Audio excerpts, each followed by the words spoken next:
नमस्कार दोस्तों, plus point के यूट्यूब के वीडियोस में आपका स्वागत है। दोस्तों मेरा नाम है निकित शाह। दोस्तों आज हम लोग बात करने वाले हैं चॉपर ट्रांसफार्मर के बारे में। चॉपर ट्रांसफार्मर का ही दूसरा नाम है डीसी टू डीसी ट्रांसफार्मर, या आप फ्रीक्वेंसी हाई फ्रीक्वेंसी ट्रांसफार्मर बोल सकते हैं, या उसको एसएमपीएस ट्रांसफार्मर बोल सकते हैं, एसएम ट्रांसफार्मर बोल सकते हैं, DC to DC buck transformer भी बोल सकते हैं। तो वैसे बहुत सारे इसके नाम हैं। तो बेसिकली इसका जो काम रहता है ना, वो डीसी पे रहता है। आप बोलेगे क्या सर, ट्रांसफार्मर तो केवल एसी में ही काम करता है ना, आपने ही बताया। हाँ जी, मैंने ही बताया कि ट्रांसफार्मर एसी में काम करता है, लेकिन एसएमपीएस के अंदर वो डीसी में भी काम कर सकता है। कैसे, वो सब हम लोग समझेंगे इस वीडियो में। याद रखिएगा, वीडियो अगर पसंद आएगा ना एंड तक देखने के बाद, तो अपने दोस्तों के साथ में शेयर करिए। साथ ही साथ अगर आप नए हैं चैनल के ऊपर, तो सब्सक्राइब का बटन दबा के बेल का आइकन दबा दीजिए, ताकि हमारे जो भी नए वीडियोज़ आएगा उसको नोटिफिकेशन आपको जल्द से जल्द मिल जाए।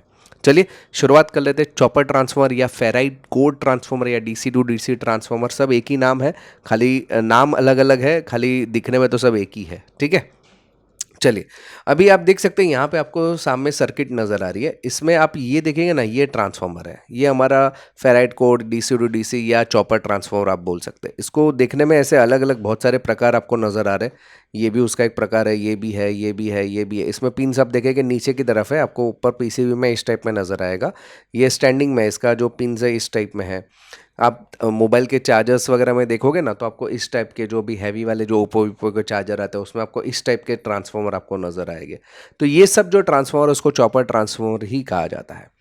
अभी बात करते हैं ये कहाँ कहाँ पे देखने मिलते हैं आमतौर पे। तो आमतौर पे ये एसएमपीएस की सर्किट हो गई, या स्पीड कंट्रोलिंग जहाँ पे सर्किट चाहिए, या इलेक्ट्रॉनिक एम्पलीफायर है क्लास डी वाले, वहाँ पे आपको इस टाइप के चॉपर ट्रांसफार्मर्स नज़र आएंगे। साथ ही साथ चैनल फिल्टर्स हो गया, या स्विचिंग के रिलेटेड कोई सर्किट है, वहाँ पे इस टाइप के आपको ट्रांसफार्मर आसानी से नज़र आ सकते हैं। ठीक है, इतना क्लियर है। ठीक है, अभी बात करते हैं, ये एक सर्किट है, ये एसएमपीएस रिलेटेड सर्किट है। ठीक है, आप देखिएगा यहाँ से आपको जो सप्लाई मिल रहा है वो डीसी सप्लाई मिल रहा है। यहाँ पे हम लोग ने एसी सप्लाई दिया है, लेकिन ये दोनों के बीच में आपको ट्रांसफार्मर नज़र आ रहा है। होता क्या है, ये देखो, ये जो आपको चीज़ दिखाई दे रही है, ये क्या है, आपको मालूम है? आप बोलेगे सर ये तो ट्रांसफार्मर है। नहीं, ये ट्रांसफार्मर नहीं है, एक कॉइल है। तो यहाँ से जो लाइन और न्यूट्रल का सप्लाई जाता है, देखो यहाँ पे लाइन और न्यूट्रल लिखा हुआ है ना, ये 230 वोल्ट यहाँ पे जा रहा है। इसके पीछे ना एक डायोड, 4 डायोड लगे रहते हैं। वो एसी में एसी को डीसी में कन्वर्ट करेगा, फिर फिल्टर होके फिर यहाँ पे ट्रांसफार्मर पे जाएगा। इस ट्रांसफार्मर स्विचिंग प्रोसेस के ज़रिए ट्रांसफार्मर के अंदर एक फ्रीक्वेंसी जनरेट होता है। उसके बाद आपको आउटपुट जो है वो डीसी में ही मिलेगा, यानी कि डीसी ट्रांसफार्मर, और यहाँ से डीसी आपको आउटपुट मिल जाएगा। ये फीडबैक के लिए यहाँ पे ऑप्टो कपलर भी आपको नज़र आ रहा है, जो कि समझो यहाँ पे जितना वोल्टेज का रिक्वायरमेंट है, उतना अगर यहाँ से कम आ रहा है, यहाँ से ज़्यादा आ जाएगा, तो वोल्टेज में फ़र्क नहीं होना चाहिए। तो ये उसके हिसाब से मैनेज करेगा स्विचिंग प्रोसेस को। समझा? समझो यहाँ से 110 वोल्ट आया, यहाँ पे 230 के यहाँ पे समझो 150 वोल्ट आया, तो यहाँ पे तो वोल्टेज अगर जितना रिक्वायर्ड उतने से कम हो जाएगा ना, ऐसा नहीं होना चाहिए ना। तो वो ऑटोमेटिक ये स्विचिंग का प्रोसेस फास्ट स्लो करवाएगा according to need of the load. तो ये ऑप्टो कपलर वो काम करता है। अगर यही सर्किट को पीछे की तरफ से घुमाकर आपको बताओ, तो कुछ इस तरीके से नज़र आ रहा है। ठीक है, अगर आप ध्यान से देखोगे तो यहाँ पे आपका लाइन एंड न्यूट्रल का कनेक्शन है, ये आपका रेक्टिफायर है। यहाँ से जाते हुए ये आपकी हाई साइड है, जिसको हम लोग प्राइमरी साइड भी बोल सकते हैं, एसी सप्लाई की साइड भी बोल सकते हैं। ये आपकी सेकेंडरी साइड या डीसी सप्लाई की साइड आप बोल सकते हैं। यहाँ पे आपको ऑप्टो कपलर नज़र आ रहा है। ये जो बीच में नज़र आ रहा है, ये आपका ट्रांसफार्मर है, चॉपर ट्रांसफार्मर। यहाँ पे अगर आप देखोगे तो सप्लाई जो है यहाँ से 4 पिन से नज़र आ रहा है कि 4 पिन से सप्लाई अंदर आ रहा है। और यहाँ पे आप देख सकते हैं, यहाँ पे 4 पिन है जहाँ से आपको आउटपुट मिल रहा है। इसके जो आउटपुट पिन है आपको यहाँ पे नज़र आ रहे हैं, जहाँ से आपको आउटपुट मिलने वाले हैं। ठीक है, तो ये बेसिकली जो ट्रांसफार्मर रहता है, ये डीसी पे काम करने वाला ट्रांसफार्मर है। आप बोलेगे सर डीसी पे ये कैसे काम कर लेता है? तो उसके लिए आपको सर्किट डायग्राम समझनी पड़ेगी। सर्किट डायग्राम समझने पहले से जानकारी के लिए बता दूं, हम लोग ने ऑनलाइन में बहुत सारे कोर्सेज चालू कर दिए। इलेक्ट्रॉनिक्स के भी कोर्सेज है, इलेक्ट्रिकल के भी है, mobile repairing, laptop repairing, computer repairing, chip level repairing, robotics के भी कोर्सेज है, आर्डिनो, नोड एमसीयू, रास्पबेरी पाई, प्रोग्रामिंग के भी बहुत सारे कोर्सेज है। अभी आरएलसी पीएलसी के भी हम लोग कोर्सेज चालू करें। तो ऐसे बहुत सारे 40 से ज़्यादा कोर्सेज है। ये सब कोर्सेज करने के लिए केवल मोबाइल में एक ऐप डाउनलोड करना है। ऐप का नाम है प्लस पॉइंट ट्रेनिंग। ये आपको गूगल प्ले स्टोर पर मिल जाएगा। अधिक जानकारी के लिए मेरा व्हाट्सअप नंबर है, उसमें मुझे केवल हाई का मैसेज डाल दीजिए, तो मैं सारी जानकारी आपको व्हाट्सअप के माध्यम से भिजवा दूंगा। तो चलिए अभी हम लोग बात करते हैं उसके सर्किट डायग्राम की। तो अगर सर्किट डायग्राम को ध्यान से देखेंगे तो यहाँ से एसी सप्लाई का इनपुट आ रहा है। ठीक है, यहाँ पे एक कॉइल है, कॉइल की मदद से यहाँ पे गया, यहाँ पे कुछ आपके डायोड्स नज़र आ रही है, देखो 4 डायोड नज़र आ रहे हैं ना, ये 4 डायोड की मदद से यहाँ पे आपका डीसी में कन्वर्ट हो जाता है। डीसी के कन्वर्ट होने के बाद फिल्टर होता है, फिल्टर होने के बाद यहाँ पे कुछ मॉसफेट्स नज़र आ रहे हैं। ओके, ये मॉसफेट जो जुड़ा हुआ रहता है पीडब्ल्यूएम जनरेटर के साथ में जुड़ा हुआ रहता है, जिसको ऑसिलेटिंग सर्किट भी आप बोल सकते हैं। तो ये क्या कहता है, ये हमारा फीडबैक देखता है, मतलब आउटपुट में अगर सप्लाई में कुछ भी चेंजेस करना है होता है तो ये फीडबैक यानी कि पीडब्ल्यूएम सिग्नल इसको सिग्नल देगा, इसके गेट को सिग्नल देगा, इसके अकॉर्डिंगली स्विचिंग प्रोसेस होगा। ये स्विचिंग प्रोसेस हमारे ट्रांसफॉर्मर, यहाँ पे आप देख सकते हैं एक फ्रीक्वेंसी जनरेट हो गया ट्रांसफॉर्मर पे जाता है, ये उसकी प्राइमरी साइड होगी, हाई साइड होगी, और लो साइड ये वाली। तो लो साइड आप देखोगे ये वाली साइड जिसमें बहुत सारी कॉइल्स लगे हुए हैं, जहाँ से मल्टीपल आउटपुट्स ले सकते हैं या सिंगल आउटपुट, जैसा आपका एप्लीकेशन रहेगा उसके अकॉर्डिंगली रहता है। और यहाँ पे भी ब्रिजेस लगे हुए, हाफ ब्रिजेस बोलते हैं हम लोग उसको, हाफ रेक्टिफाइंग ब्रिजेस, कॉइल और फिल्टर होके फिर आउटपुट आपका बाहर मिलता है। तो इस हिसाब से रहता है। ये आपका ट्रांसफॉर्मर है, ये आपको नज़र आ रहा है इतना। उसके फीडबैक सिग्नल अलग से रहती है, पीडब्ल्यूएम सिग्नल, उसके अंदर मॉसफेट्स वगैरह अलग से रहते हैं। और तो बेसिकली ये मैं कुल मिला के अगर मैं बात करने की कोशिश करूँगा, अगर हम लोग इनपुट सप्लाई जो भी देते हैं वो रेक्टिफायर और फिल्टर की मदद से डीसी में कन्वर्ट होता है इस टाइप में। फिर ये हाई फ्रीक्वेंसी स्विचिंग में जाता है पीडब्ल्यूएम सिग्नल के ज़रिए, ये मैंने आपको बताया कि मॉसफेट्स जो रहता है वो ये काम करता है। फिर ये जाता है पावर ट्रांसफॉर्मर है जिसको चॉपर ट्रांसफॉर्मर बोलते हैं, यहाँ पे भी आप देख सकते हैं मॉसफेट्स वगैरह है।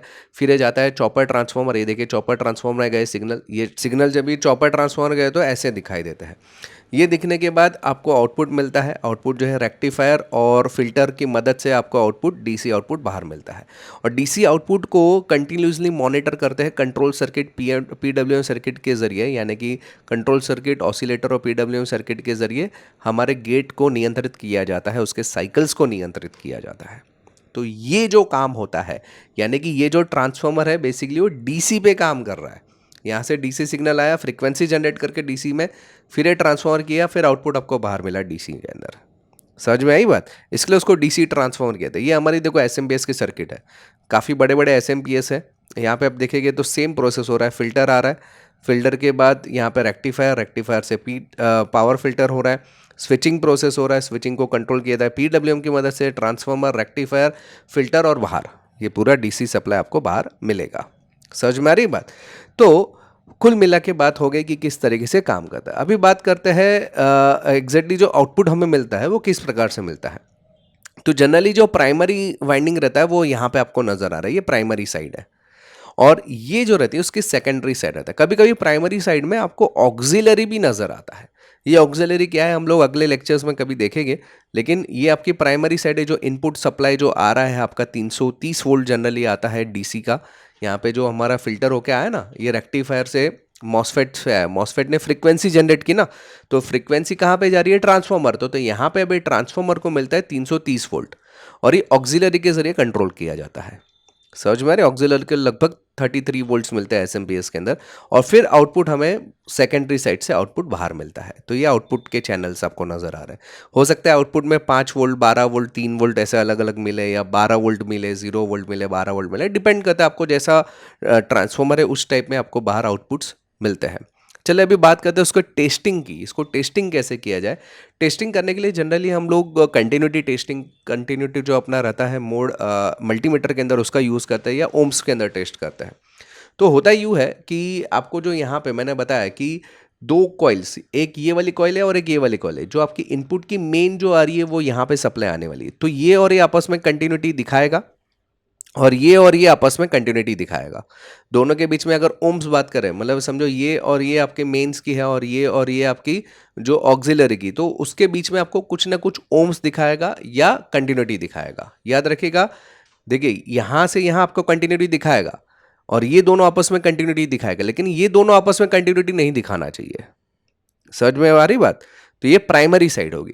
सेकेंडरी साइड में क्या रहता है, ये सब आपस में एक दूसरे से अगर पीसीबी में लगा हुआ रहेगा तो ये सब आपस में एक दूसरे के साथ में कम्युनिकेशन या कंटिन्यूटी आएगा।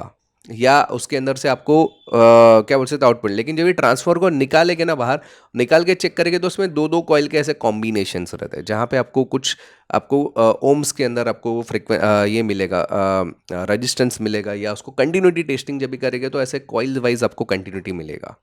तो अगर मैं कुल मिला के अगर मैं वापिस से टेस्टिंग की बात करूँ, तो आप ये देख सकते हैं कि ये हमारी जो है प्राइमरी साइड है और ये सेकेंडरी साइड है। यहाँ पे सेकेंडरी साइड में खाली दो ही पिन है, आउटपुट आपको खाली दो ही पिन से मिल रहा है, तो इसमें तो कोई टेंशन नहीं। प्राइमरी में समझो ये इनपुट की कॉइल है और ये ऑक्सिलरी की कॉइल है। ये भी आप देख सकते हैं कि यहाँ पे भी एक ट्रांसफॉर्मर है जिसमें इनपुट की कॉइल, ऑक्सिलरी कॉइल और आउटपुट आपको 5 पिन में मिल रहा है। तो हो सकता है कि ये सब आपस में कंटिन्यूटी दे, या कभी कभी ये दो एक नेगेटिव इस तरीके से भी हो सकती है, या कभी कभी ये 3 आपस में देगा, ये 2 आपस में देगा, बाहर निकल के जब भी चेक करोगे। लेकिन सर्किट के अंदर रहेगा ना, तो सब आपस में एक दूसरे के साथ में कंटिन्यूटी देगा। ये दोनों आपस में देंगे, ये दोनों आपस में, लेकिन ये दोनों आपस में एक दूसरे को नहीं देंगे, और ये सब आपस में एक दूसरे के साथ में कंटिन्यूटी देंगे। ये सर्किट के अंदर की बात हो रही है। ठीक है, क्लियर है? तो मैंने इस वीडियो में आपको बताया कि ये चॉपर ट्रांसफॉर्मर रहता क्या है, कैसे काम करता है एसएमपीएस के अंदर, क्यों इंपॉर्टेंट है, कैसे किया जाता है टेस्टिंग इसका, ये सारी डिटेल इस वीडियो में मैंने बता दी। आई होप कि दोस्तों ये वीडियो आपको पसंद आया रहेगा। याद रखिएगा, पसंद आया तो अपने दोस्तों के साथ में शेयर करना बिल्कुल मत भूलिए। हमारे ऑनलाइन कोर्सेज अगर आपको करना है, इलेक्ट्रॉनिक्स के अंदर काफ़ी मास्टरी के अंदर हम लोग ने ऑनलाइन कोर्सेज चालू कर दिए। ये सब कोर्सेज करने के लिए केवल मोबाइल में एक ऐप डाउनलोड करना है। ऐप का नाम है प्लस पॉइंट ट्रेनिंग। अधिक जानकारी चाहिए तो मेरा व्हाट्सअप नंबर आपके सामने नजर आ रहा है, जिसके जरिए आप मुझे व्हाट्सअप के माध्यम से भी संपर्क कर सकते हैं। चलिए दोस्तों, इस वीडियो में इतना ही।